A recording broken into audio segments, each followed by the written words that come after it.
ಅವರು ನಾವು ಇಬ್ಬರು ಬಂದ್ಬಿಟ್ಟು ಇಲ್ಲಿಗೆ ಬಂದ್ವಿ, ಇಲ್ಲಿಗೆ ಶಾಂತಿವನಕ್ಕೆ ಬಂದ್ವಿ. ಶಾಂತಿವನದಲ್ಲಿ ಬರುವಾಗ ನಾವು ಒಂದು 3-3:15 ಆಗಿರ್ಬೋದು. ಬಹುಶಃ ಟೈಮ್ ನೋಡಿಲ್ಲ ನಾವು ಅವತ್ತು. ನಮ್ಮ ಒಂದು ಇದ್ರ ಪ್ರಕಾರ 3-3:30 ಒಳಗಿತ್ತು. ಆವಾಗ ನಾವು ಅಲ್ಲಿ ಎಂಟ್ರೆನ್ಸಲ್ಲಿ ಹೋಗ್ಬೇಕಂದ್ರೆ ಯಾರೂ ಕಾಣಿಸಿಲ್ಲ ನಮಗೆ. ಅಲ್ಲಿ ಗಿಡ ಮರಗಳೆಲ್ಲ ಒಳಗಡೆ ಇದ್ವಲ್ಲ, ಅಲ್ಲಿ ಒಳಗಡೆ ಹೋಗ್ಬೇಕಾಗಿತ್ತು ಅಂತ ಅನಿಸುತ್ತೆ. ಬಟ್ ನಾವು ಹೋಗಿಲ್ಲ, ಯಾಕಂದರೆ ನಾವಿಬ್ಬರೇ ಇದ್ದಿದ್ದು, ಅದರಿಂದ ಒಳಗಡೆ ಹೋಗಿಲ್ಲ. ಇಲ್ಲಿ ಯಾರು ಹೊರಗಡೆ ಬರುವಾಗ ಅವ್ರನ್ನ ವಿಚಾರಿಸೋಣ ಅಂತ ಹೇಳ್ಬಿಟ್ಟು ಮಳೆ ಬರ್ತಾಯಿದ್ದ ಕಾರಣ ನಾವು ಅದರ ಆಪೋಸಿಟ್ ಬಸ್ ಸ್ಟ್ಯಾಂಡಲ್ಲಿ ಕೂತ್ಕೊಂಡ್ವಿ. ಅಲ್ಲಿ ನೆನೆದೇ ಇರಲಿ ಅನ್ನೋ ಒಂದು ಉದ್ದೇಶದಿಂದ ಅಲ್ಲೋಗಿ ಕೂತ್ಕೊಂಡ್ವಿ. ಮತ್ತು ಕಡಿಮೆ ಆದಾಗ ನಾವು ಆ ಕಡೆ ಈ ಕಡೆ ಓಡಾಡೋದು ಮತ್ತು ಯಾರ್ಯಾರು ಬರ್ತಾರೆ ಯಾರನ್ನ ಕೇಳೋದು ಅಂತ ನೋಡ್ತಾಯಿದ್ವಿ. ನಾವು ಈ ಥರ ಕೂತ್ಕೊಂಡಿರ್ಬೇಕಾದ್ರೆ ಒಂದು 3:45 ಅಥವಾ 3:50 ಸಮಯದಲ್ಲಿ ಎರಡು ಬೈಕ್ ಬಂದವು. 2 ಬೈಕಲ್ಲಿ, ಒಂದು ಬೈಕಲ್ಲಿ ಇಬ್ಬರು ಕೂತ್ಕೊಂಡಿದ್ವಿ, ಇನ್ನೊಂದು ಬೈಕಲ್ಲಿ ಒಬ್ಬರು ಇದ್ದರು, ಮತ್ತು ಇನ್ನೊಂದು ಬೈಕಲ್ಲಿ 3 ಜನ ಇದ್ದರು. ಅವ್ರು 3 ಜನ ಬಂದ್ಬಿಟ್ಟು ಇವ್ರ ಹತ್ರ ಏನೋ ಮಾತಾಡ್ಬಿಟ್ಟು ಹೊರಟೋಗ್ಬಿಡ್ತು ಒಂದು ಬೈಕು. ಬಟ್ ಆಮೇಲೆ ಏನಾಯಿತು, ಒಂದು ಆಟೋ ಬಂತು. ನಾವು ಅಲ್ಲೇ ಕೂತ್ಕೊಂಡಿರ್ಬೇಕಾದ್ರೆ ಅವರೆಲ್ಲ ಸೇರಿಕೊಂಡು ಆಪೋಸಿಟ್, ನಾವು ಇಲ್ಲಿ ಬಸ್ ಸ್ಟ್ಯಾಂಡಲ್ಲಿ ಕೂತಿದ್ವಿ, ಅದ್ರ ಎದುರುಗಡೆ ಆ ಕಡೆ ಒಂದು ಕಾಲ್ದಾರಲ್ಲಿ ಅವ್ರು ಹೋಗ್ತಾಯಿದ್ರು, ಹೋಗಿ ಬರೋದು ಮಾಡ್ತಾಯಿದ್ರು. ಎಲ್ಲಿ ಅಂದರೆ ಅಲ್ಲಿಂದ ಸುಮಾರು ಒಂದು 200 ಫೀಟ್ಸ್ ಏನೋ ಇರ್ಬೋದು ಅಲ್ಲಿಗೆ, ಏನು ಒಂದು ಡಿಸ್ಟೆನ್ಸು. ಅಲ್ಲಿಂದ ಅಲ್ಲಿಗೆ ಓಡಾಡೋದು, ಬೈಕಲ್ಲಿ ಈ ಕಡೆ ಬರೋದು, ಹಂಗೆ ಮಾಡೋದೆಲ್ಲ ಅವರು ಮಾಡ್ತಾಯಿದ್ರು. ಸರಿ, ನಾವು ಅವ್ರನ್ನ ಕೇಳೋದ ಅಂತ ನಾವು ನೋಡ್ತಾಯಿದ್ವಿ. ಬಟ್ ಅವರೇ ಬಂದರು ನಮ್ಮ ಹತ್ರ. ಅವರೇನು ಅಂದರೆ ಅವ್ರ ಭಾಷೆಯಲ್ಲಿ ಏನೇನೋ ಮಾತಾಡಿಕೊಂಡು ಅವರೇ ನಮ್ಮ ಹತ್ರ ಬಂದರು. ಅದರಲ್ಲಿ ಒಬ್ಬ ಯಾರು ಅಂದರೆ ತೊದಲಿಸ್ಕೊಂಡು ಮಾತಾಡ್ತಿದ್ದವನು. ಅವರು ಬಂದ್ಬಿಟ್ಟು, ಆಂಟಿ ನೀವು ಇದೇ ಥರ ಮಾತಾಡಿದ್ದು ನಮ್ಮ ಹತ್ರ, ಎಲ್ಲ ಮಾತನ್ನು ಇದೇ ಥರ. ಫಸ್ಟು ಸ್ಟಾರ್ಟಿಂಗ್ ವರ್ಡಲ್ಲೇ ಒಂದು ಅಕ್ಷರವನ್ನು ತೊದಲು ಮಾಡೋದು, ಮತ್ತು ಇದೇ ರೀತಿ ಮಾತಾಡಿಸ್ಕೊಂಡು ನೀವು ಎಲ್ಲಿಂದ ಬಂದಿದ್ದೀರಿ ಅನ್ನೋದನ್ನು ಕೇಳಿದೆ ನಮಗೆ. ಯಾಕಪ್ಪ ನಿಮಗೆ ಏನು ಅಂತ ಹೇಳಿದ್ರೆ, ನಾನು ಆಟೋ ಇತ್ತಲ್ಲ ಅದಕ್ಕೇನು ಕರಿತಾ ಇದ್ದಾರೆ ಅಂತ. ಇಲ್ಲ, ನಾವಿಲ್ಲಿ ಪ್ರಕೃತಿ ಚಿಕಿತ್ಸಾಲಯ ಅಂತ ಇದೆಯಲ್ಲ ಇಲ್ಲಿಗೆ ನಾವು ಒಂಚೂರು ಡಾಕ್ಟ್ರ್ ನೋಡಲಿಕ್ಕೆ ಬಂದಿದ್ದೀವಿ ಅಂತ ಹೇಳಿದ್ವಿ. ಅದಕ್ಕೆ ಡಾಕ್ಟ್ರು ಈಗ ಇಲ್ಲವಲ್ಲ ಇಲ್ಲಿ, ನೀವು ಯಾಕೆ ಕಾಯ್ತಾ ಕೂತಿದ್ದೀರಾ, ಅವ್ರದ್ದೇ ಆದ ಭಾಷೆಯಲ್ಲಿ, ನೀವು ಯಾಕೆ ಇಲ್ಲಿ ಕಾಯ್ತಾ ಕೂತಿದ್ದೀರಾ, ಡಾಕ್ಟ್ರು ಇಲ್ಲಿ ಇಲ್ಲ, ನೀವು ಇನ್ನೂ ಬೇಕಾದಷ್ಟು ಪ್ರಕೃತಿ ಚಿಕಿತ್ಸಾಲಯಗಳಿದೆ, ಅಲ್ಲಿ ಎಲ್ಲ ಹೋಗಿ ತೋರಿಸ್ಕೋಬೋದಲ್ಲ ಅಂತ ತೊದಲು ನುಡಿಲೇ ಅವನಿಗೆ ಹೇಳ್ದೆ. ಆವಾಗ ನಾವು ಆಯಿತು ನೋಡೋಣ ಬಿಡಿ ಅಂತ ಹೇಳ್ಬಿಟ್ಟು ನಾವು ಅಲ್ಲೇ ಇದ್ವಿ. ಆಮೇಲೆ ಸರಿ, ಇವರು ಇನ್ನೊಂದು ಕಾರ್ನರಲ್ಲಿ ಹೋಗಿ, ಕಾರ್ನರ್ ಅಂದರೆ ಅಲ್ಲಿ ಒಂಚೂರು ಕ್ರಾಸ್ ಇರುತ್ತೆ ರೋಡು, ಅಲ್ಲಿ ಹೋಗಿ ನಿಂತ್ಕೊಂಡ್ರು. ಮತ್ತು ಯಾರಿಗೋ ಕಾಲ್ ಮಾಡಿದ್ರು, ಮತ್ತು ಹೋಗೋದು. ಇವರು 2 ವೀಲರಲ್ಲಿ ಬಂದಿದ್ದೆ ಇಬ್ಬರು ಮಾತ್ರ ಅಲ್ಲೇ ನಿಂತ್ಕೊಂಡಿದ್ರು. ಅವನಿಗೆ ಸ್ವಲ್ಪ ಮುಖ ದಪ್ಪ ಇತ್ತು. ಇನ್ನೊಬ್ಬ ಬಂದು ನಾರ್ಮಲ್ ಮನುಷ್ಯ, ಅವನು ಇದಿರಲಿಲ್ಲ, ಒಂದು 5.5 ಅಡಿ ಅಷ್ಟು ಎತ್ತರ ಇದ್ದರು ಎಲ್ಲರೂ. ಈ ಒಬ್ಬ ಕುಳ್ಳ ಇದ್ದ, ನಮ್ಮನ್ನು ಮಾತಾಡಿಸ್ದವನು ಸ್ವಲ್ಪ. ಆಮೇಲೆ ಬಂದ್ಬಿಟ್ಟು ಇವರಿಗೇನು ರೆಸ್ಪಾನ್ಸ್ ಮಾಡಲಿಲ್ಲಲ್ಲ ಈ ಅಪ್ಪನಿಗೆ. ಮತ್ತು ಅವರಿಬ್ಬರು ಬಂದರು, ಇಬ್ಬರು ಬಂದಿದ್ರಲ್ಲ ಒಂದು ಬೈಕಲ್ಲಿ, ಅವರಿಬ್ಬರು ಬಂದರು. ಅವರು ಬಂದ್ಬಿಟ್ಟು, ಆಂಟಿ ನೀವು ಹೋಗ್ಬಿಡಿ, ಇಲ್ಲಿ ಕೂತ್ಕೋಬಾರ್ದು, ಯಾರು ಜನ ಇಲ್ಲ, ಇಲ್ಲೆಲ್ಲ ಬರಲ್ಲ, ಲೇಡೀಸೇ ಇದ್ದೀರಿ ಇಬ್ಬರು, ಯಾಕೆ ಇಲ್ಲಿ ಕೂತಿದ್ದೀರಾ, ಹೊರಟೋಗ್ಬಿಡಿ ಇಬ್ಬರು. ಆಯಿತು ಹೋಗ್ತೀವಿ ಬಿಡಿ ನಾವು ಅಂತ ಹೇಳಿದ್ವಿ. ಸರಿ ಅಂದ್ಬಿಟ್ಟು ಆಮೇಲೆ ಇವನೇನು ಮಾಡ್ದೆ, ಈ ತೊದಲ ಇದ್ನಲ್ಲ ಅವನು ಬಂದ್ಬಿಟ್ಟು ಏನು ಮಾಡ್ದ, ಒಂದು ಕಾಲ್ ಮಾಡ್ತಾಯಿದ್ದ, ಅದನ್ನು ಮರ್ತಿದ್ದೆ ನಾನು. ಕಾಲ್ ಮಾಡಿಬಿಟ್ಟು ಅವ್ರ ಭಾಷೆಯಲ್ಲಿ ನಿಚ್ಚು ಇಲ್ಲಿ ಯಾರೋ ಒಂದಿಬ್ಬರು ಲೇಡೀಸ್ ಇದ್ದಾರೆ, ಅವ್ರ ಭಾಷೆಯಲ್ಲಿ ಹೇಳಿದೆ. ಆದರೆ ಲೇಡೀಸ್ ಅಂತ ಹೇಳಿದಾಗ ನಮ್ಮನ್ನೇ ಅಂತ ನಮ್ಗೆ ಅಂಡರ್ಸ್ಟ್ಯಾಂಡ್ ಆಯಿತು. ಬಟ್ ಇದ್ದಾರೆ, ಇವ್ರು ಹೋಗ್ತಾ ಇಲ್ಲ, ಇಲ್ಲೇ ಇದ್ದಾರೆ ಅಂತ ಅವ್ರಿಗೆ ಯಾರಿಗೂ ಕಾಲ್ ಮಾಡಿದ್ದು. ಸರಿ ಅಂದ್ಬಿಟ್ಟು ನಾವೇನು ಮಾಡಿದ್ವಿ, ಇವ್ರು ಯಾಕೋ ನಮ್ಮನ್ನು ಬಲವಂತವಾಗಿ ಹೋಗಿ ಅಂತ ಇದ್ದಾರೆ, ಏನೋ ಗೊತ್ತಿಲ್ಲ ನಡಿಗೆ. ಆಮೇಲೆ ಅವನೇನು ಹೇಳ್ದ, ಆಟೋದಲ್ಲಿ ಬಿಟ್ಕೊಡ್ಲಾ ನಾವು ನಿಮ್ಮನ್ನು ಅಂತ ಕೇಳಿದ್ರು. ಇಲ್ಲಪ್ಪ, ನಾವಿಲ್ಲಿ ಡಾಕ್ಟ್ರು ನೋಡ್ಬೇಕಂತ ಬಂದಿದ್ದೀವಿ, ನಾವು ಹೋಗ್ತೀವಿ, ನಮಗೆ ಗೊತ್ತಿದೆ, ನಾವು ಬಂದವರಲ್ವ, ಹೋಗ್ತೀವಿ. ಆದರೂ ಇಲ್ಲ ನಡೀರಿ, ನಾವು ಬಿಟ್ಕೊಡ್ತೀವಿ, ನಿಮ್ಮದು ದುಡ್ಡೇನು ಕೊಡಬೇಡಿ ಅಂತೆಲ್ಲ ಹೇಳಿದ್ರು. ಬಟ್ ಇವರು ದುಡ್ಡು ಕೊಡಬೇಡಿ ಅಂತ ಹೇಳಿದಾಗ ನಮಗೆ ಸ್ವಲ್ಪ ಡೌಟ್ ಬಂತು. ನಾವೇನು ಇವ್ರಿಗೆ ಪರಿಚಯ ಇದ್ದವರಲ್ಲ ಅಂಥದ್ದು ಇಲ್ಲ, ಇವ್ರು ಯಾಕೆ ದುಡ್ಡು ಕೊಡಬೇಡಿ ಅಂತ ಹೇಳ್ತಾರೆ ಅಂತ ಹೇಳ್ಬಿಟ್ಟು ನಾವೇನು ಮಾಡಿದ್ವಿ. ಸರಿ ಅಂದ್ಬಿಟ್ಟು ಹಿಂಗೆಲ್ಲ ಹೇಳ್ಬಿಟ್ಟು ನಾವು ಹೋಗಲಿಲ್ಲ ಅಂತೇಳಿ ಅವರವರೇ ಮಾತಾಡಿಕೊಂಡು ಆಮೇಲೆ ಮತ್ತೆ ಇನ್ನೊಬ್ರು ಕಾಲ್ ಮಾಡಿದ್ರು. ಅದೇ ಅವ್ರಿಗೇನೆ ನಿಚ್ಚು ಅಂತ ಹೇಳ್ಬಿಟ್ಟು ಅವರು ಮಾತಾಡ್ತಾಯಿದ್ರು. ಇದನ್ನು ನಾನು ಮರ್ತಿದ್ದೆ. ಆಮೇಲೆ ನನಗೆ ಫ್ಲಾಶ್ ಆಯಿತು. ಆಮೇಲೆ ಅವರು ಅಲ್ಲಿಂದ ಏನು ರಿಪ್ಲೈ ಬಂತೋ ಗೊತ್ತಿಲ್ಲ, ಇವರೆಲ್ಲ ಸ್ಪ್ರೆಡ್ ಆದರು, ಆ ಕಡೆ ಈ ಕಡೆ ಹೊರಟೋದ್ರು. ಹೊರಟೋಗಿ ಏನು ಮಾಡಿದ್ರು ಅಂದರೆ ಅಲ್ಲಿ ಒಂದು ಸುಮಾರು ಅದೇ ಇಲ್ಲಿಂದ ನಾವು ಗೇಟಿಂದ ಇಲ್ಲಿವರೆಗೆ ಬಂದ್ವಲ್ಲ, ಮೇಯ್ನ್ ಗೇಟಿಂದ ಇಲ್ಲಿವರೆಗೆ ಬಂದ್ವಲ್ಲ, ಅಲ್ಲಿಂದ ಸ್ವಲ್ಪ ಇನ್ನೊಂದು ಚೂರು ಮುಂದೆ ಅನಿಸುತ್ತೆ, ಅಲ್ಲೋಗಿ ವೆಯ್ಟ್ ಮಾಡ್ತಿದ್ರು. ಅಲ್ಲಿ ಆಮೇಲೆ ಅದಕ್ಕಿಂತ ಮುಂಚೆನೇ ಇವ್ರು ಹೋಗುವಾಗ ಇನ್ನೊಬ್ಬ ವ್ಯಕ್ತಿ ಅಲ್ಲಿಗೆ ಸೇರಿಕೊಂಡ. ಅವನು ಅಂದರೆ ಅಲ್ಲೇ ಇದ್ದ ಮೋಸ್ಟ್ಲಿ ಅವನು ಅಂತ ಅನಿಸುತ್ತೆ. ಅಂದರೆ ಕುಳ್ಳಿಗೆ ದಪ್ಪಗೆ ಒಂದು ವ್ಯಕ್ತಿ ಇದ್ದವನು, ಅವನು ಲುಂಗಿ ಹಾಕ್ಕೊಂಡಿದ್ದು. ಸರಿ, ಇವರೆಲ್ಲ ಯಾಕೋ ನಾನು ಆ ಕಡೆ ಎಲ್ಲ ನೋಡಿದೆ. ಆಟೋನ ಹೋಗಿ ಅಲ್ಲಿ ನಿಂತ್ಕೊಂತು, ಆಟೋ ಹೋಗಿ ಅಲ್ಲಿ ನಿಂತ್ಕೊಂಡು ಮತ್ತೆ ಮುಂದಕ್ಕೆ ಹೋಗ್ತು, ಮತ್ತು 2 ಬೈಕ್ಗಳು ಅಲ್ಲೇ ನಿಂತ್ಕೊಂಡ್ವು. ಬಟ್ ಇವರೆಲ್ಲರೂ ಅಲ್ಲಿ ಸೇರಿಕೊಂಡಾಗ ನಾವೇನು ಮಾಡಿದ್ವಿ, ನಮ್ಮ ಅಜ್ಜಿ ಇದ್ರಲ್ಲ ಅವ್ರಿಗೊಂದು ನೇಚರ್ ಕಾಲ್ ಬಂತಂತ ಹೇಳ್ಬಿಟ್ಟು ಒಂದು ಸೈಡಲ್ಲಿ ಮರ ಇತ್ತು. ಅಲ್ಲಿ ಆ ಮರದ ಹತ್ರ ಹೋಗೋಣ ಅಂತ ಹೇಳಿದ್ರು. ಅವರಲ್ಲಿ ಕೂತ್ಕೊಂಡ್ರು. ಅಲ್ಲಿ ಹೋದಾಗ ನಾನು ನಿಂತ್ಕೊಂಡಾಗ ಜೋರಾಗಿ ಕರ್ಕಶವಾಗಿ ಕೂಗೊಂದು ಸೌಂಡ್ ಬಂತು ನನಗೆ. ಆ ಸೌಂಡ್ ಬಂದಾಗ ಮರದ ಕಡೆ ಈ ಕಡೆ ತಿರುಗಿ ನೋಡಿದಾಗ ಅಲ್ಲಿ ಒಂದು ಕಾರ್ ಬಂತು, ಬೂದು ಬಣ್ಣದ ಕಾರ್ ಬಂತು, ದೊಡ್ಡ ಕಾರು, ಒಳ್ಳೆ ಕಾರು. ಅಲ್ಲಿ ಬಂದಾಗ ಅಲ್ಲಿ ಒಂದು ಅಂದರೆ ಅದಕ್ಕಿಂತ ಮುಂಚೆನೇ ಏನಾಯಿತು ಅಂದರೆ, ನಾವಿಲ್ಲಿ ಬಂದಾಗ ಇವರು ಬರೋಕ್ಕೆ ಮುಂಚೆನೇ ಇವರು ನಮ್ಮನ್ನು ಮಾತಾಡಿಸಿ ಅಲ್ಲಿಗೆ ಹೋದ್ಮೇಲೆ ಹುಡುಗಿ ಛತ್ರಿ ಹಿಡ್ಕೊಂಡು ಹೋದ್ಲು. ಒಂದು ಹುಡುಗಿ ಛತ್ರಿ ಹಿಡ್ಕೊಂಡು ಹೋಗಿದ್ದು. ಆ ಹುಡುಗಿನ ನಾವು ನೋಡಿದ್ವಿ. ನಾನು ನೋಡಿದೆ ಏನಕ್ಕೆ ಅಂದರೆ, ಆ ಹುಡುಗಿ ನನ್ನ ಸೋದರತ್ತೆ ಮಗಳ ಥರ ಇದ್ಲು ಹುಡುಗಿ. ನೋಡಿ ಕೆಂಚಮ್ಮ, ಅವರು ನಮ್ಮ ಜ್ಯೋತಿ ಥರ ಇದಳಲ್ವ ಹುಡುಗಿ, ನಾನು ಹಂಗೆ ಅನ್ಕೊಬಿಟ್ಟೆ ಅಂತ ಅಂದ್ಬಿಟ್ಟು ಅವ್ರ ಹತ್ರನೂ ಕೂಡ ನಾನು ಹೇಳಿದೆ. ಆವಾಗ 1-2 ಸೆಕೆಂಡ್ ಆ ಹುಡುಗಿನೇ ನೋಡಿದೆ, ಚೆನ್ನಾಗಿದ್ಲು ಹುಡುಗಿ ಅಂತ ಅಬ್ಸರ್ವ್ ಮಾಡಿದೆ. ಆಮೇಲೆ ಸರಿ ಇವರೆಲ್ಲ ಹೋದರು. ಅಂದರೆ ಅವ್ರು ಮುಂಚೆನೇ ಹೊರಟೋಗ್ಬಿಟ್ರು. ಇವಳು ಬರ್ತಾ ಇದ್ದಾಳೇನೋ ಮೆಸೇಜ್ ಬಂತೇನೋ, ಅವ್ರು ಅಲ್ಲಿಗೆ ಆ ಕಡೆಗೆ ಹೊರಟೋಗ್ಬಿಟ್ರು, ಇಲ್ಲಿ ಬಿಟ್ಟು, ಈ ಜಾಗ ಬಿಟ್ಟು. ಸರಿ, ನಾವು ಈಗ ಈ ಕಡೆ ಹೋದ್ವಲ್ಲ ಮರದ ಹತ್ರ. ಆಮೇಲೆ ಹೋಗಿದ್ದು ನಾವು. ಹೋದಾಗ ಒಂದು ಸೌಂಡು ಜೋರಾಗಿ ಅಪ್ಪ ಅಮ್ಮ ಅಂತಲೇ ಏನೋ ಒಂದು ಸೌಂಡ್ ಬಂತು. ಬರುವಾಗ ನಾನು ಹಿಂಗೆ ತಿರುಗಿ ನೋಡಿದೆ, ಇಲ್ಲಿ ಹೋಗಿದ್ದು ಹುಡುಗಿನೇ ಅಲ್ಲಿ ಇನ್ನು ಬಲ ಆ ಹುಡುಗಿ ಈ ಥರ ಜಡಿ ಮೊಡೆ ಆಡ್ತಾ ಇದ್ದಾಳೆ. ಬಟ್ ಅವರು ಎಳಿತಾ ಇದ್ದಾರೆ. ಆಮೇಲಿಂದ ಆ ಹುಡುಗಿ ಛತ್ರಿ ಕೆಳಗಡೆ ಬೀಳ್ತು, ಮತ್ತು ಒಂದು ಖರ್ಚಿಪೋ ಏನಕ್ಕೆ ಬೀಳ್ತು, ಈ ಹುಡುಗಿ ಕಡೆಯಿಂದ ಬೀಳ್ತು, ಅವ್ರ ಕೈಲೇ ಇತ್ತು, ಅದು ಗೊತ್ತಿಲ್ಲ. ಆಮೇಲೆ ಹುಡುಗಿ ಕೈನ ಹಿಂದಗಡೆ ತಿರುಗೋದ್ರು. ಅದಾದಮೇಲೆ ಏನೋ ಗೊತ್ತಿಲ್ಲ, ಬಾಯಿ ಮುಚ್ಚಿದ್ರೋ ಏನು ಮುಚ್ಚಿದ್ರೋ ಗೊತ್ತಿಲ್ಲ, ಸೌಂಡ್ ಬರಲಿಲ್ಲ. ಬಟ್ ನಾನು ಆ ಕಡೆ ಓಡ್ತಾ ಇದ್ದೆ. ಇನ್ನೊಂದು ಅಷ್ಟು ದೂರ ಹೋಗಬೇಕು. ಅಷ್ಟರಲ್ಲಿ ಹುಡುಗಿನ ಕಾರೊಳಗೆ ದಬ್ಬಿದ್ರೆ ಆಟೋಳಿಗೆ ದಬ್ಬಿದ್ರು ಗೊತ್ತಿಲ್ಲ. ಆದರೆ ಆ ಕಾರು ಫಸ್ಟ್ ಹೋಯ್ತು, ಆಮೇಲೆ ಕಾರಿಂದ ಆಟೋ ಹೋಯ್ತು, ಪಾಸಾಗ್ಬಿಟ್ಟಾಗ ಇನ್ನೊಬ್ಬ ಅಲ್ಲಿ ಇದ್ದ, ಅವನು ಅದೇ ತಪ್ಪಿಗೆ ಕುಳ್ಳಿಗೆ ಇದ್ನಲ್ಲ ವ್ಯಕ್ತಿ, ಅವನನ್ನು ಕೇಳಿದೆ ನಾನು, ಏನು ಈ ಥರ ಎಲ್ಲ. ಅವನು ಈ ಕಡೆ ನಾವು ಬಂದುಬಿಡ್ತೀವಿ ಅನ್ನೋ ಒಂದು ಉದ್ದೇಶದಿಂದ ಅವನಲ್ಲಿ ವೆಯ್ಟ್ ಮಾಡ್ತಿದ್ದಾನೆ. ಅವರು ಹೊರಟೋದ್ಮೇಲೆ ಇವನು ಬಂದ್ಬಿಟ್ಟು ನಮ್ಮನ್ನು ಕೇಳ್ದೆ. ಇವನು ಬರ್ತಾ ಇದ್ದ, ನಾನು ಅವನನ್ನು ಕೇಳಿದೆ, ಅಲ್ಲ ಹುಡುಗಿ ಯಾಕೆ ಹಂಗೆ ಆ ಥರ ಕಿರ್ಚ್ಕಂತು, ಮತ್ತು ಅವರೆಲ್ಲ ಸೇರಿಕೊಂಡು ಈ ಥರ ಮಾಡಿದ್ರು, ಹುಡುಗಿಗೆ ಯಾವ ಕಡೆ ಹೋಯ್ತು, ಎಲ್ಲಿ ಹೋಯ್ತು, ಏನಾಯಿತು ಅಂತ ನಾವು ಕೇಳಿದ್ವಿ. ಇಲ್ಲ, ಅದು ಅವ್ರ ಮನೆಯಿಂದ ಏನೋ ಬೇಜಾರಲ್ಲಿ ಬಂದಿತ್ತು, ಅದಕ್ಕೆ ಅವ್ರ ಮನೆಯವರು ಬಂದು ಕರ್ಕೊಂಡು ಹೋದ್ರು ಅಂತ. ಕರ್ಕೊಂಡು ಹೋಗೋಕೆ ಯಾಕೆ ಇಷ್ಟೊಂದೆಲ್ಲ ಏನು ಮಾಡಿದ್ರು, ಮತ್ತು ಜೋರಾಗಿ ಕಿರ್ಚ್ಕೊಂಡವಳು. ಬೇಜಾರಿಂದ ಬಂದರೆ ಅವ್ರ ಮನೆಯವರೇ ಬಂದಿರೋರು ಆಗಿದ್ರೆ ಕಿರ್ಚ್ಕೊಳ್ಳೋ ಅವಶ್ಯಕತೆ ಇಲ್ಲ ಅಂತ ಕೇಳಿದಾಗ, ನಿಮಗೆ ಯಾಕೆ ಬೇಕು ಅದು, ನೀವು ಯಾವ ಊರು, ನೀವು ಎಲ್ಲಿಂದ ಬಂದ್ರಿ, ನೀವು ಸುಮ್ಮನೆ ಹೋಗಿ, ನಿಮಗೆ ಯಾಕೆ ಬೇಕದೆಲ್ಲ ಅಂತ ಆಯಪ್ಪ ಹೇಳ್ದೆ, ಕುಳ್ಳಗಿದ್ದವನು. ಸರಿ, ನಾವು ಹಂಗೆ ಹೇಳ್ಬಿಟ್ಟು ಸ್ವಲ್ಪ ಹೊತ್ತಲ್ಲೇ ನಿಂತಿದ್ದೀವಿ, 1-2 ಸೆಕೆಂಡ್ ಆ ಕಡೆನೇ ನೋಡ್ತಾ, ಆ ಕಡೆ ಈ ಕಡೆ, ನೀವು ಹೋಗಿ ಈಗ ಅಂತ ಅವನು ಹೇಳ್ದೆ. ಸರಿ ಅಂದ್ಬಿಟ್ಟು ನಾವು ಆ ಕಡೆಯಿಂದ ನಡ್ಕೊಂಡು ಬಂದು ಮುಂದೆ ಬಂದು, ನಾವು ಸುಮ್ಮನೆ ವ್ಯರ್ಥ ಆಯ್ತಲ್ಲ ಇಲ್ಲಿ ಬಂದಿದ್ದು, ವೇಸ್ಟ್ ಆಯಿತು ಅಂತ ತಿಳ್ಕೊಂಡು ಮತ್ತು ನಾವು ಅಲ್ಲಿಂದ ಬಂದು ಬಸ್ ಹತ್ಕೊಂಡು ಸುಬ್ರಹ್ಮಣ್ಯ ಹೋದ್ವಿ. ಸುಬ್ರಹ್ಮಣ್ಯ ಹೋಗ್ಬಿಟ್ಟು ಅಲ್ಲಿ ದೇವ್ರ ದರ್ಶನ ಮಾಡಿಕೊಂಡು ಮತ್ತು ನಾವು ವಾಪಸ್ ಬಂದ್ವಿ. ನೈಟು ಅಂದರೆ ಅದು ನಾಳೆ ಬೆಳಗ್ಗೆ ನಾವು ಬಂದ್ವಿ. 9ನೇ ತಾರೀಕಿದ್ದು ಇದು ನಡೆದಿದ್ದು 9ನೇ ತಾರೀಕಲ್ಲಿ, ಮತ್ತು 10ನೇ ತಾರೀಕು ನಾವು ಆಲ್ರೆಡಿ ಮಂಡ್ಯದಲ್ಲಿದ್ವಿ. ಆವಾಗ ಅಲ್ಲಿಂದ ಬರೋ ಅಷ್ಟರಲ್ಲಿ ನಾವೇನು ತಿಳ್ಕೊಂಡ್ವಿ ಅಂದರೆ, ಅದು ಏನಾಯಿತು ಏನೋ, ಅಲ್ಲಿ ಬಸ್ಸಲ್ಲಿ ಕೂತ್ಕೊಂಡು ಸ್ವಲ್ಪ ಹೊತ್ತು ಅದ್ರ ಬಗ್ಗೆ ಥಿಂಕ್ ಮಾಡಿದ್ವಿ. ಆದರೆ ಆಮೇಲೆ ನಮ್ಗೆ ಅನ್ನಿಸ್ತು, ಏನೋ ಅಲ್ಲಿ ವಿಚಾರ ಏನೋ ನಮ್ಗೆ ಗೊತ್ತಿಲ್ಲ, ನಾವೇನು ಯಾರಿಗೆ ಹಂಗೂ ನಾವು ಏನಾರು ಆಗಿದ್ರೆ ಹಂಗೆ ಅಂದರೆ ಪೊಲೀಸ್ ಸ್ಟೇಷನ್ಗೆ ಹೋಗಿ ಹೇಳ್ಬೋದಾಗಿತ್ತು ಅಂತ ನಾವು ಮಾತಾಡ್ಕೊಂಡ್ವಿ. ಅಯ್ಯೋ ಅವ್ರ ಅಜ್ಜಿ, ಅಯ್ಯೋ ಮೇಡಮ್ ನೀವು ಯಾಕೆ ಅದೆಲ್ಲ ತಲೆ ಕೆಡಿಸ್ಕೊತೀರಿ, ಅಲ್ಲಿ ಏನಾಯಿತು ನಡ್ರಿ ನಮ್ಮ ಕಡೆಗೆ ನಾವು ಹೋಗುವ ಅಂತ ಇವ್ರು ಹೇಳಿದ್ರು. ಸರಿ ಅಂದ್ಬಿಟ್ಟು ನಾವು ಬಂದ್ಬಿಟ್ಟಾಗ ನಾನು ಅದು ಅಲ್ಲಿಗೆ 1-2-3 ದಿವಸ ಬಂದು ಇವ್ರ ಅಕ್ಕ ಇವ್ರ ಹತ್ರ ಎಲ್ಲ ಹೇಳ್ಕೊಂಡೆ ನಾನು, ಈ ಥರ ಆಯಿತು ಅಲ್ಲಿ ಧರ್ಮಸ್ಥಳ ಅಂತ ಹೋದಾಗ ಒಂದು ಮಗುನ ಹುಷಾರು, ಹೆಣ್ಮಕ್ಳನ್ನೆಲ್ಲರೂ ಕಿಡ್ನಾಪ್ ಮಾಡ್ಕೊಂಡು ಹೋಗ್ತಾರೆ ಹಾಗೆ ಹೇಗೆ ಅಂತ. ಯಾಕಂದರೆ ಇವರ ಅಣ್ಣನ ಮಕ್ಕಳೆಲ್ಲರೂ ಹೆಣ್ಮಕ್ಳಿದ್ರು, ಅದಕ್ಕೆ ನಾನು ಅವ್ರ ಹತ್ರ ಎಲ್ಲ ಮಾತಾಡಿದೆ. ಆಮೇಲೆ ಒಂದು 5-6 ದಿವಸ ಆದಮೇಲೆ ಅದನ್ನು ಬಿಟ್ಟಾಕ್ತೆ ನಾನು. ಅದ್ರ ಗೋಜಿಗೆ ಹೋಗಲಿಲ್ಲ, ತಲೆಯಿಂದ ತೆಗೆದಾಕ್ಬಿಟ್ವಿ, ಸುಮ್ಮನೆ ನಮ್ಮ ದಿವಸಕ್ಕೆ ನಾವಿದ್ವಿ.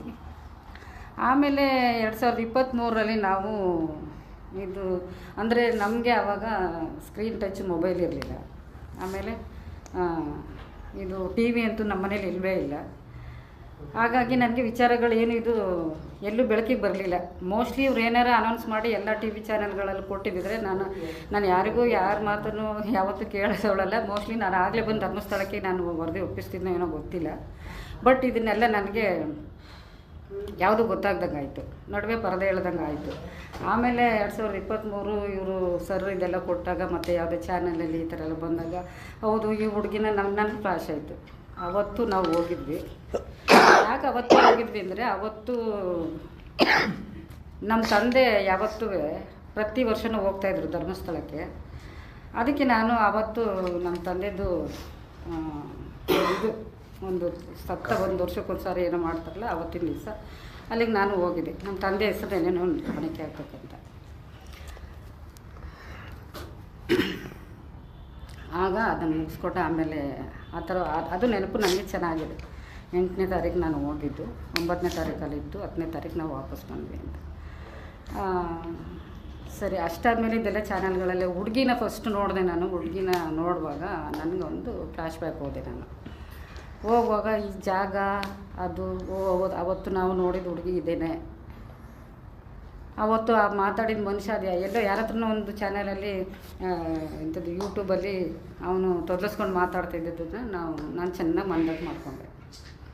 ಈತನೇ ನಮ್ಮನ್ನು ಬಂದು ಮಾತಾಡಿಸ್ತಾ, ಆಮೇಲೆ ದಪ್ಪ ಮುಖ ಇದ್ದವನು ಬಂದು ಮಾತಾಡಿಸ್ತಾ, ಆಮೇಲೆ ನಿಚ್ಚು ಅಂತ ಹೇಳಿದವನು ಕಾರಿಂದ ಇಳಿದವನು ಟಿಪ್ ಟಾಪಾಗಿ ಹಿಂಗೆ ಇದೆಲ್ಲ ಇನ್ಶರ್ಟ್ ಮಾಡಿಕೊಂಡು ಈ ಕಾರಿಂದ ಇಳಿದಿದ್ದಷ್ಟೇ. ಆಮೇಲೆ ಅವನು ಹತ್ಕೊಂಡಿದ್ದಷ್ಟೇ. ಇಷ್ಟೆಲ್ಲ ನೋಡಿದ್ವಿ ಅಷ್ಟೇ. ಅದನ್ನೆಲ್ಲ ನೋಡಿದಾಗ ನನಗೆ ಆವಾಗ ಅನ್ನಿಸ್ತು, ಈ ಹುಡುಗಿ ಕೊಲೆ ಆಗಿದೆ, ಅತ್ಯಾಚಾರ ಆಗಿದೆ, ನಾವಲ್ಲಿ ನೋಡಿದ್ವಿ ಇದೇ ಹುಡುಗಿನ ಅಂತ ನನಗೆ ಫ್ಲಾಶ್ ಆಯಿತು. ಆಗ ಏನು ಮಾಡೋದು ಇದು, ನಾವು ನೋಡಿದ್ದೀವಲ್ಲ, ಇವರು ಇಷ್ಟು ಜನನ ಬಂದು ಮಾತಾಡ್ಸಿದ್ರು ನಮ್ಮನ್ನು, ನಾವು ನೋಡಿದ್ದೀವಿ, ಎಲ್ಲೋಗಿ ಹೇಳಬೇಕು, ಏನು ಮಾಡಬೇಕು ಅಂತ ನನ್ನ ಮನಸ್ಸು ಭಾಳ ನೋವಾಯ್ತಿತ್ತು. ಆಮೇಲೆ ನಿದ್ರೆ ಬರ್ತಾ ಇರಲಿಲ್ಲ ನನಗೆ. ಅದನ್ನು ನಾನು ಯಾವತ್ತೂ ಮೊಬೈಲ್ ಜಾಸ್ತಿ ನೋಡದೇ ಇದ್ದಳು. ಆವಾಗ ಅದನ್ನು ನೋಡೋಕ್ಕೆ ಸ್ಟಾಪ್ ಮಾಡಿದೆ ದಿನನಿತ್ಯ. ಆಮೇಲೆ ಕಂಟಿನ್ಯೂ ಮಾಡಿದೆ ಇದನ್ನು ನೋಡಲಿಕ್ಕೆ. ತುಂಬಾ ಬೇಜಾರಾಯಿತು ನನಗೆ.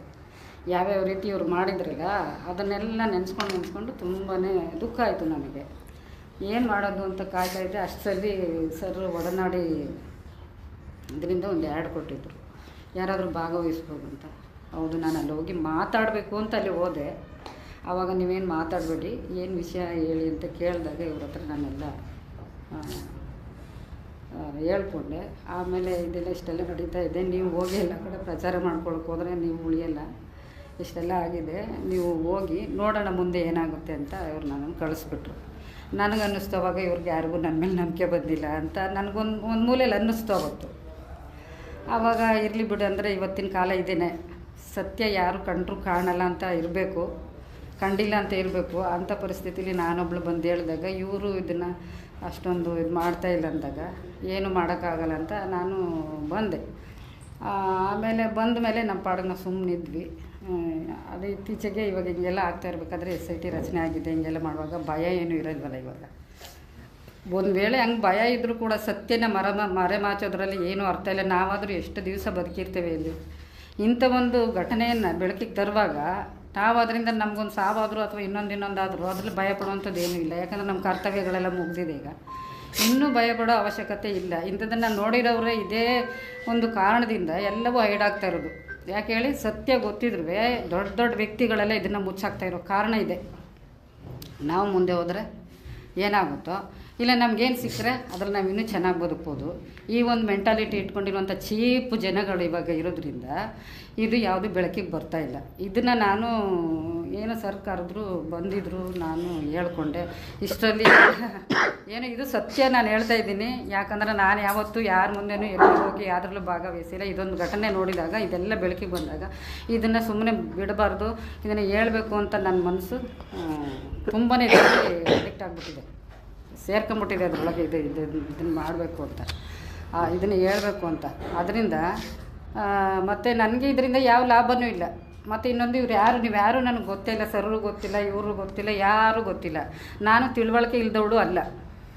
ಜೊತೆಗೆ ಇಂಥ ಘಟನೆಗಳ ಬಗ್ಗೆ ಹೋದರೆ ಏನಾಗುತ್ತೆ, ಹೆಂಗಾಗ್ಬೋದು ಅನ್ನೋದು ಗೊತ್ತಿರುತ್ತೆ ನನಗೆ. ಆದರೂ ಸಹ ಇಂಥವೆಲ್ಲ ಹಿಂಗೆ ಆಗ್ತಾ ಇರೋದಕ್ಕೆ ನಮ್ಮ ಹೆಣ್ಣು ಮಕ್ಕಳಿಗೆ ಉಳಿಗಾಲ ಇಲ್ಲ. ಮುಂದಿನ ಪೀಳಿಗೆಗಾದರೂ ಇಂಥ ಘಟನೆಗಳು ನಡೀಬಾರ್ದಲ್ಲ.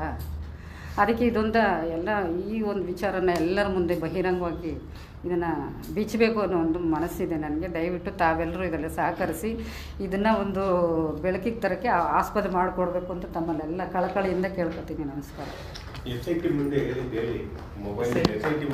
SIT ಮುಂದೆ ಆಮೇಲೆ ಸರ್ ಬಂದಿದ್ದಾಗ SIT ಅವರು SIT ಅವರಿಗೆ ಕಾಲ್ ಮಾಡಿಕೊಟ್ರು. ನಾನು ಇದೇ ವಿಚಾರನ ಅವ್ರ ಹತ್ರ ಹೇಳಿದೆ, ಅಲ್ಲಿ ನಡೆದಿರೋ ಘಟನೆ ಏನಿದೆ ಇವಾಗ ಹೇಳಿದ್ನಲ್ಲ ತಮ್ಮ ಮುಂದೆ ಇವಾಗ ಇಷ್ಟೋ ತನಕ ಮಂಡಿಸಿದ್ನಲ್ಲ ಆ ವಿಚಾರವನ್ನು ಅವ್ರ ಹತ್ರ ಎಳೆಯಾಗಿ ಬಿಚ್ಚಿ ಇಡಬೇಕಾದ್ರೆ ಅದ್ರಲ್ಲಿ ಒಂದಿತ್ತು ಅಕ್ಟೋಬರ್ ಅಂತ ಹೇಳೋಕೆ ಹೋಗಿ ಮಂತು ಒಂದು ಮಿಸ್ ಇದಾಗಿ ತಿಂಗಳು ಬದಲಾವಣೆ ಆಗ್ಬಿಟ್ಟಿದೆ. ಅಲ್ಲಿ ನಾನು ಅಕ್ಟೋಬರಲ್ಲಿ ಹೋಗಿದ್ದು, ಅದು 9/10 ಹೇಳೋಕೆ ಹೋಗಿ 9 ಏನು ಹೇಳಿದೆ, ನಾವು 9ನೇ ತಾರೀಕಲ್ಲಿ ಅಲ್ಲಿ ಇದ್ದಿದ್ದು, ಬಟ್ ತಿಂಗಳು 9 ಹೇಳ್ಬಿಟ್ಟಿದ್ದೀನಿ. ಇದೊಂದೇ ಇದ್ದಿದ್ದು, ಇಲ್ಲ ಬೇರೆ ವಿಚಾರ ಎಲ್ಲ ಸಂಕ್ಷಿಪ್ತವಾಗಿ ಅವ್ರ ಹತ್ರ ಮುಂದೆ ಇಟ್ಟಿದ್ದೀನಿ. ಇದನ್ನು ಅವರು ಯಾವ ರೀತಿ ಅಕ್ಸೆಪ್ಟ್ ಮಾಡ್ಕೋತಾರೆ ಅಂತ ಗೊತ್ತಿಲ್ಲ, ಬಟ್ ಅದನ್ನು ಅಕ್ಸೆಪ್ಟ್ ಮಾಡ್ಕೊಳ್ಳೇಬೇಕು. ನಾನು ಎಲ್ಲಿ ಬೇಕಾದರೂ ಬಂದು ಸತ್ಯ ಹೇಳ್ತೀನಿ. ನಾನು ಇದನ್ನು ಮುಚ್ಚಿಡೋಕ್ಕೂ ಅಂತ ಯಾರಿಗೂ ಎದುರುಕೊಂಡಲ್ಲ, ಅಥವಾ ಅದನ್ನು ನನ್ನ ಮನಸ್ಸಿಗೆ ದ್ರೋಹ ಮಾಡಿ ನಾನು ಇಟ್ಕೊಳ್ಳೋಕ್ಕೂ ಆಗಲ್ಲ, ಅಥವಾ ಇಂಥ ವಿಚಾರಗಳಲ್ಲಿ ನಾನು ಎಲ್ಲೂ ಭಾಗಿಯಾಗಿಲ್ಲ. ಯಾವ ವಿಚಾರನೂ ನಾನು ಇಂಥದ್ದು ಇಷ್ಟರ ಮಟ್ಟಿಗೆ ನಾನು ಗಣನೆಗೆ ತಗೊಂಡಿದ್ದೂ ಇಲ್ಲ. ಇದರಲ್ಲಿ ಭಾಳ ಇದಿದೆ, ಇದರೊಳಗಡೆ ಆಳವಾಗಿ ಅಳೆದಷ್ಟು ಅದರೊಳಗಿಂದ ಈಚೆಗೆ ತೆಗೆಯೋಷ್ಟು ಸತ್ಯಾಂಶ ಅಡಗಿದೆ.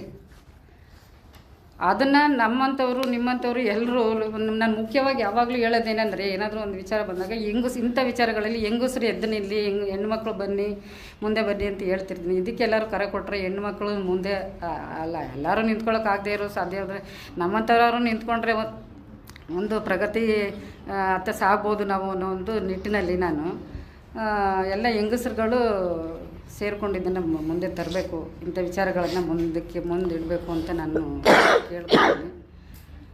ಇದ್ರ ತಪ್ಪಿದರೆ ಕ್ಷಮಿಸಿ ನನ್ನನ್ನು.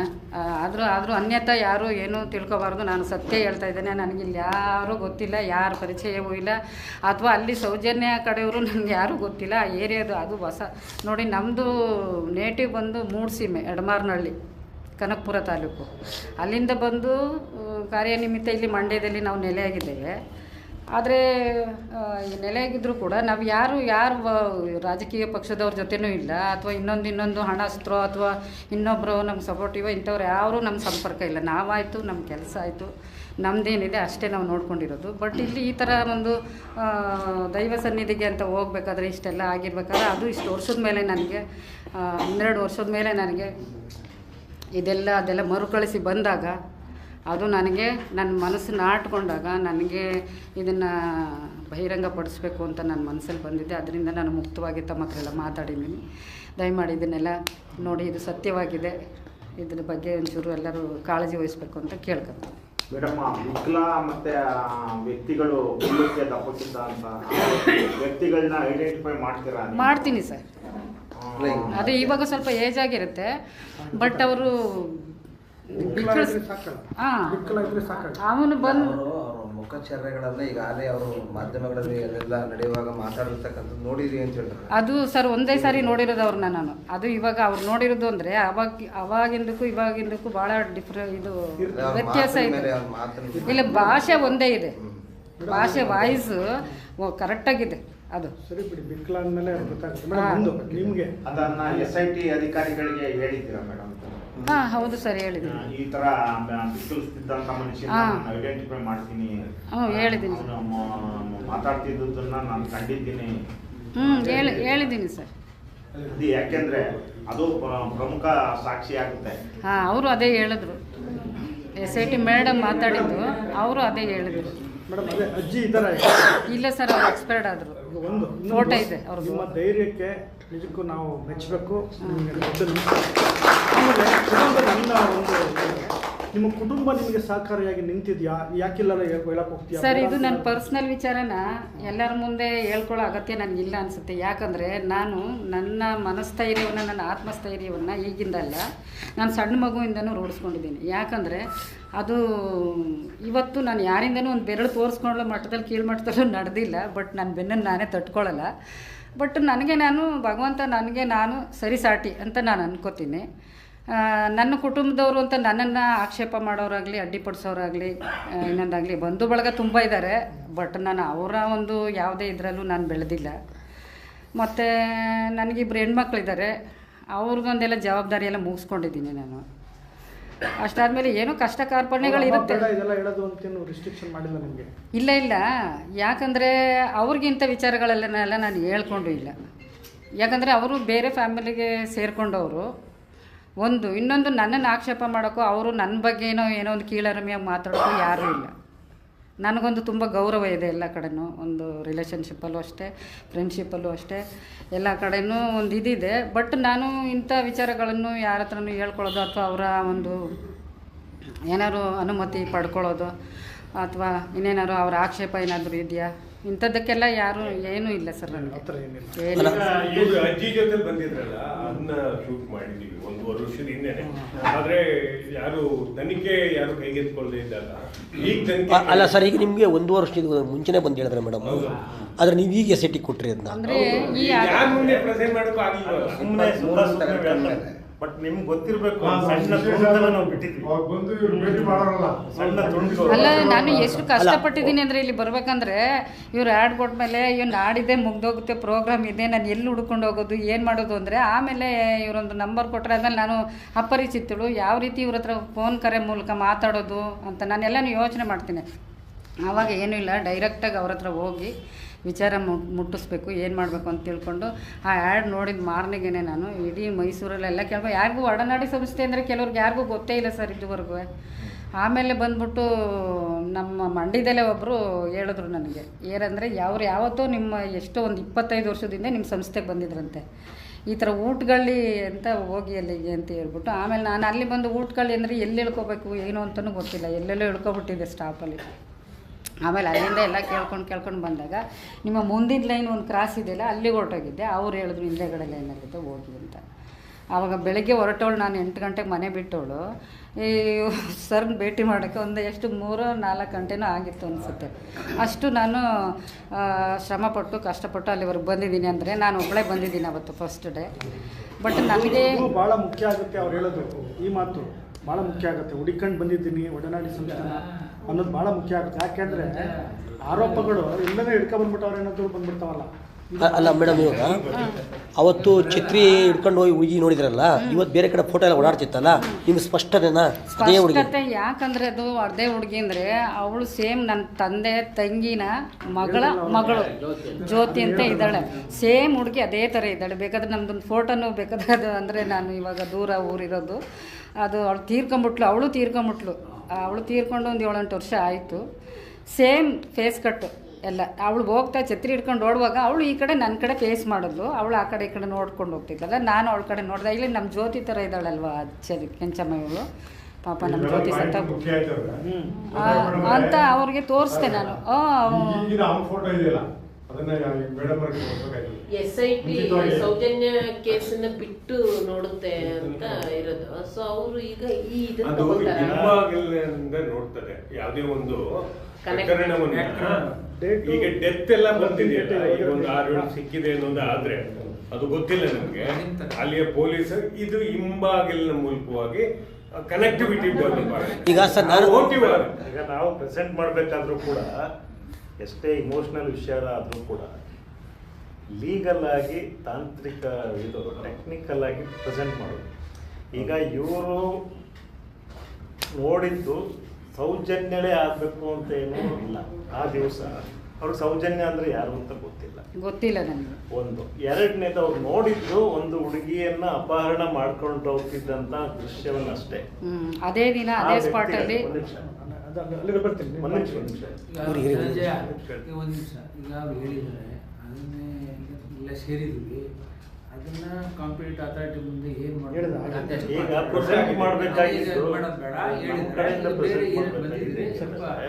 ಚರ್ಚೆ ಇದು ಒಂದು ಹೆಣ್ಮಗುನ ಎತ್ತಕೊಂಡು ಹೋಗ್ತಿರುವಂಥದ್ದನ್ನ ನಾನು ನೋಡಿದ್ದೀನಿ ಅಂತ ಹೇಳುವಂಥದ್ದಷ್ಟೇ.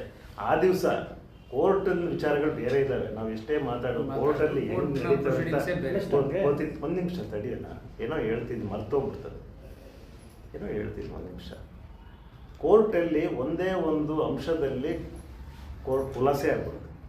ಬೆನಿಫಿಟ್ ಆಫ್ ಡೌಟ್ ಹೆಂಗೆಂಗೋ ಹೋಗ್ತದೆ. ನಾವು ಎಷ್ಟು ವಿಸ್ತೃತವಾಗಿ ಮಾತಾಡ್ಲಿಕ್ಕೆ ಬರ್ತಿಲ್ಲ, ಕಥೆ ಹೇಳ್ಕೊಂಡು ಬಿಡಲ್ಲ. ಎರಡನೇದು, ಆ ದಿವಸ ಅವಳನ್ನೇ ಮಾತ್ರ ಅಪಹರಣ ಮಾಡಿರಬೇಕು ಅಂತ ಏನೂ ಇಲ್ಲ. ಸೌಜನ್ಯ ಮಾತ್ರ ಅಪಹರಣ ಆಗಿರಬೇಕು ಅಂತ ಹೇಳುವಂಥ ನಾನು ಕೋರ್ಟ್ ಪಾಯಿಂಟ್ ಆಫ್ ವ್ಯೂಲಿ ಹೇಳ್ತಿರೋದು. ಆ ದಿವಸ ಬೇರೆ ಯಾರಾದ್ರೂ ಕೂಡ ಆಗಿರ್ಬೋದು. ಸೌಜನ್ಯಗಳನ್ನ ಎತ್ತಾಕೊಂಡು ಹೋಗೋಕ್ಕಿಂತ ಮೊದಲು ಇನ್ನೊಬ್ಳು ಯಾರೋ XYZ ಎತ್ತಾಕೊಂಡು ಯಾಕೆ ಹೋಗಿರಬಾರ್ದು ಅಂತಲೂ ಕೂಡ ಬರ್ತದೆ. ಇವ್ರು ಹೇಳಬೇಕಾಗಿದ್ದೇನು, ಒಂದು ಹೆಣ್ಮಗಳನ್ನ ಎತ್ತಾಕೊಂಡು ಹೋಗಿದ್ದನ್ನ ನಾನು ನೋಡಿದ್ದೀನಿ. ಸೌಜನ್ಯಳೋ ಮತ್ತೊಬ್ಬಳು ಗೊತ್ತಿಲ್ಲ, ನಾನು ನೋಡಿದ್ದೀನಿ. ಯಾಕೆಂತಂದರೆ ಈಗಿರೋದು ಅವ್ರಿಗೆ ಇರುವಂಥ ಪ್ರಾವಿಷನ್ ಏನಂತಂದರೆ, ಯಾರಾದರೂ ಈ ಥರದನ್ನ ನೋಡಿದವರು ಇದ್ದರೆ ಬಂದು ಹೇಳಿ ಅಂತ ಅವ್ರು ಕರೆ ಕೊಟ್ಟಿರೋದ್ರಿಂದ ನಾನು ಈ ಥರದ ಒಂದು ಕಾರಣದಿಂದ ಅಲ್ಲಿ ಹೋಗಿದ್ದೀನಿ, ಇಂಥದ್ದನ್ನು ನಾನು ನೋಡಿದ್ದೀನಿ, ಮತ್ತು ನಿಮ್ಮ ವೈಜ್ಞಾನಿಕ ತನಿಖೆಗಳು ಯಾವುದಿದ್ದಾವೆ ಅವುಗಳಿಗೆ ನಾನು ಬದಲಾಗಿದ್ದೀನಿ. ಇಲ್ಲಿ ಕತೆ ಹೇಳೋಕ್ಕಾಗಲ್ಲ. ಇಲ್ಲಿ ನೀನು ಹೇಳ್ದಂಗೆ ಡೌಟ್ ಮಾಡಿಬಿಡ್ತಾರೆ ಅಂತ ಹೇಳಕ್ಕೆ ಬರೋಕ್ಕಿಲ್ಲ. ಯಾಕೆಂತಂದರೆ narco analysis test, brain mapping ಇಂಥದಕ್ಕೆಲ್ಲ ಹಾಕ್ಬೇಕಾಗ್ತದೆ. ಅಲ್ಲೇನೋ ಸುಳ್ಳು ಹೇಳ್ತಿದ್ದಾನೆ ಅಥವಾ ಇನ್ಯಾರೋ ಸ್ಟ್ಯಾನ್ಲಿ ಪರ್ಸು ಹೇಳ್ಕೊಟ್ಟವ್ರೆ ಅಂತಂದರೆ ಅವು ನಮ್ಮನ್ನ ಬಂದು ಸಿಕ್ಕಿಸ್ತವೆ. ಸೊ ಹಂಗಾಗಿ ಇವೆಲ್ಲ ನಡೆಯಲ್ಲ. ಅವ್ರು ಏನು ಹೇಳ್ತಿದ್ದಾರೆ ಅದಕ್ಕೆ ಅವ್ರು ಬದ್ಧವಾಗಿರ್ತಾರೆ ಅಂತ ಹೇಳುವಂಥದ್ದು ಅಲ್ಲಿ ಟೆಸ್ಟ್ಗಳಲ್ಲೇ ಗೊತ್ತಾಗುತ್ತೆ. ಡೇಟು ಈಗ ಮೇಡಮ್ಮು ಅವತ್ತು ನೋಡಿದಾರಲ್ವಾ, ಆ ಘಟನೆಗೂ ಸೌಜನ್ಯ ತೀರ್ಕೊಂಡ ಡೇಟ್ಗೂ ಮ್ಯಾಚ್ ಆಗ್ತಾ ಇದೆ ಅಂತ ಅದು ಅದು ಮುಖ್ಯ. ಯಾಕೆಂದರೆ ನೀನು ಮಾತಾಡ್ತಾ ಹೇಳಿದೆ ಸೊ ಇದೇ ಆಗಿರಬೇಕು ಅಂತೇನಿಲ್ಲ ಅಂತಂದಲ್ಲ, ನಮಗೆ ಆ ಮೇಡಮ್ ಡೇಟ್ ಇದೆಯಲ್ಲ, ಅವರು ಸೀಕ್ವೆನ್ಸನ್ನು ನೋಡಿದ ದೃಶ್ಯದ ದಿನ ಇದೆಯಲ್ಲ, ಅದು ಈಗ ನಮಗೆ ಅಲ್ಲಿ ಬರ್ತಾ ಇರ್ತಕ್ಕಂಥ ಅವಳ ಘಟನೆ ನಡೆದಿರ್ತಕ್ಕಂಥದ್ದಕ್ಕೆ ಮ್ಯಾಚ್ ಆದರೆ ಸಾಕು ನಮಗೆ. ಆಮೇಲೆ ಯಾರೋ ಅವಳೋ ನೆಕ್ಸ್ಟ್ ಮಾಡಿ ಈಗ ಅದಾವ್ರೆ ಅಕ್ಟೋಬರ್ 8ನೇ ತಾರೀಕು ಅವ್ರು ನೈಟ್ ಹೊರಡ್ತಾರೆ, 9 ಕಲ್ಲು ಹೋಗಿದ್ದಾರೆ ಅಂತ ಹೇಳ್ತಾರೆ. ನೆಕ್ಸ್ಟ್ ಆಲ್ರೆಡಿ ಮಾಹಿತಿ ಕೊಟ್ಟಿದ್ದಾರೆ. ನೆಕ್ಸ್ಟ್ ಏನು ಮಾಡಬೇಕು, ನೆಕ್ಸ್ಟ್ ನಾವೇನು ಒಂದು ನಿಮಿಷ. ಒಂದು ಸಿಂಬಲ್ ಸತ್ಯ ಸತ್ಯನೇ, ಯಾರು ಕಟ್ಕದಲ್ಲಿ ಅಷ್ಟು ಸುಲಭವಾಗಿ ಹೇಳಕ್ಕಾಗಲ್ಲ. ಅದನ್ನ ಹೇಳಿದ್ದಾರೆ ಮಾಡ್ಬೇಕು ಈಗ ಅನ್ನೋದು ನೆಕ್ಸ್ಟ್ ಬಂದಾಗ ಅವ್ರು ಯಾರು ಬೇರೆ